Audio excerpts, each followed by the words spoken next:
Hey guys, weekend వచ్చేసింది కాబట్టి non వెజ్లోకి వెళ్ళిపోదాం అనుకుంటే జలుబు, దగ్గు, ఫీవర్ ఇవి మాత్రం నన్ను చాలా ఇబ్బంది పెట్టేసినాయి.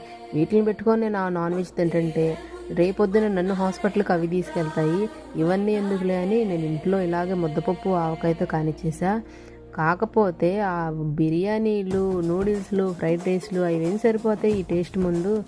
అస్సలు మామూలుగా ఉండదు ఈ టేస్ట్ అయితే. ఒక బౌల్ తీసుకొని రైస్ పెట్టుకొని దానిలో ముద్దపప్పు, కొత్తగా పట్టిన ఆవకాయ పచ్చడి, ఒక ఆమ్లెట్, అస్సలు ఇక మనం వివరించలేనమాట ఆ టేస్ట్ని అయితే.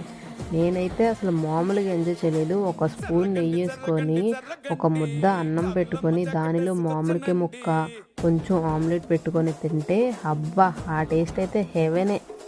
నేనైతే అసలు ఎక్స్ప్లెయిన్ చేయలేను. ఆ బిర్యానీ తిన్నా సరే ఇంత ఫీల్ రాదేమో. నాకైతే అసలు మామూలుగా అనిపించలేదు. మీకైతే నచ్చిందో లేదో కమెంట్ చేసేయండి.